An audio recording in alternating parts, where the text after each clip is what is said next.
থেকেই দেখতেছি মাঠা আমরা সকালে খাই। আর এখন এই মাঠা আগে হিন্দুরা বানাইত, এখন কিছু মুসলমানের মধ্যে জড়িত হয়েছে। এখন আপনার জায়গায় জায়গায় যেখানে জনগোষ্ঠী ঘন জোয়ার মানুষের, সেখানে একটা মাঠার দোকান মুসলমানের। এখন মুসলমানের মাঠার দোকান দেওয়ার পরে এখন মাঠাটা আরো ফলাই গেছে। মাঠা সবাই খায়, যারা না খাইতো মুসলমান বানাইতেছে, মুসলমান খাইতেছে। হিন্দুরা বানাইতো, আগে হিন্দু তো অনেক খাইতো না, আমরা খাইতাম মাঠা। মানে আমরা জন্ম থেকে দেখতেছি। হ্যাঁ, তখন আমরা খাইতাম, আমাদের পেট ঠান্ডা থাকতো। আপনি ঘর দেখি আপনার পেট ফাঁপাই গেলে, মানে খারাপ লাগলে আপনি মাথা খাইলে ক্লিয়ার থাকতো। মাথা সবাই একটা ঐতিহ্য জিনিস, মানে আমাদের জন্মের আগে আমি দেখেছি আমার বাপ দাদারা খেয়েছে। কিন্তু ওই মাথা আগে দুধের জাল দেয়, দুধ জাল দিয়া তারপরে একটা মাথা তৈরি করে, টক মাথা। তারপরে এটারে লবণ দেওয়া, তারপরে মাথা তৈরি হয় মেশিন হাতে। এখন তো মেশিন হয়ে গেছে। মাথা মানে লবণ দিয়া তারপরে ফেটে হয়ে গেছে মাথা। আর লাবাং হইল চিনি লাগে, চিনিতে জাল দেয়, জাল হয় ঠান্ডা করে প্রচুর বলে লাবান হয়ে গেছে। আর বাকি কি কি রয়েছে আপনার কাছে? আমাদের এই তিনটেই লাবাং মাথা। কেমন সারা পাচ্ছেন? আছে টুকটাক, খাইতেছে।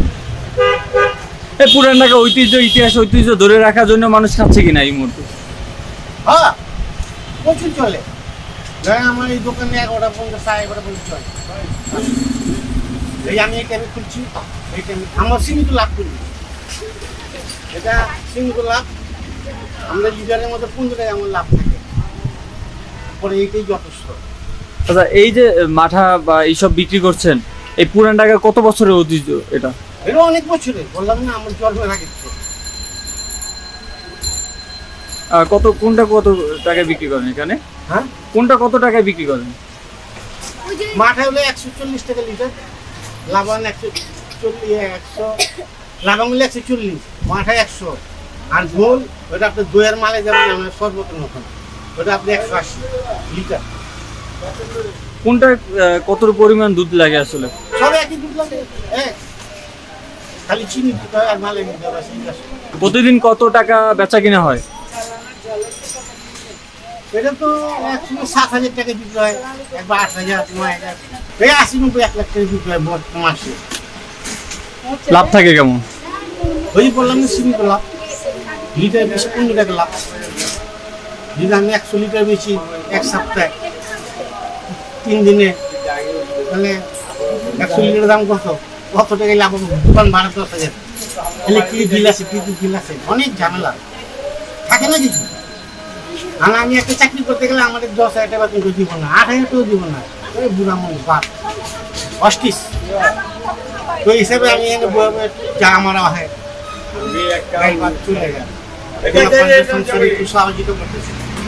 কারণ আমি দিতে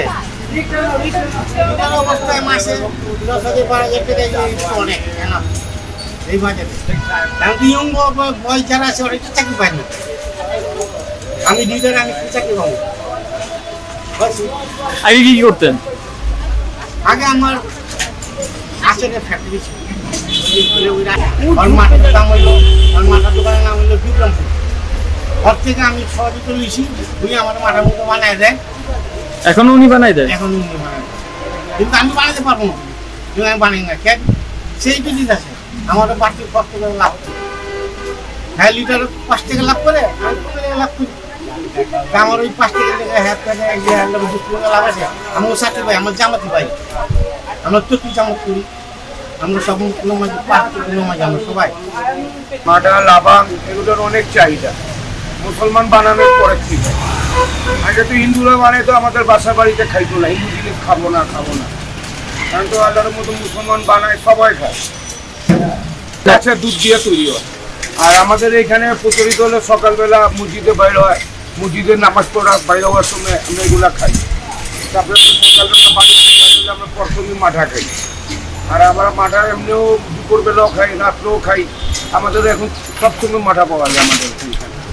পুরান ঢাকার মানুষের নাকি মাঠা, তারপর দই বা বাখরখানি ছাড়া চলেই না। না চলে না, সকালবেলাতে আমরা অনেক সময় ওই যে অনেক সময় কি সব সময় চা দিয়া বাকরখানি খাই, মাঠা খাওয়ার পরে খিদা লাগে চা দিয়া বাকরখানি রুটি খাই। এই যে মাঠা খান, আসলে এই মাঠাটা কি স্বাস্থ্যসম্মত কিনা? তোমার যে পেটটা একটু ঠান্ডা থাকে এই আর কি, বদহজমি হয় না। বদহজমি হয় না, পেট ঠান্ডা থাকে এই। আর আপনি যে মনে করেন হজম তো তাড়াতাড়ি করে ফেলা, এই আর কি, এই এটার গুণাগুণ এইটাই।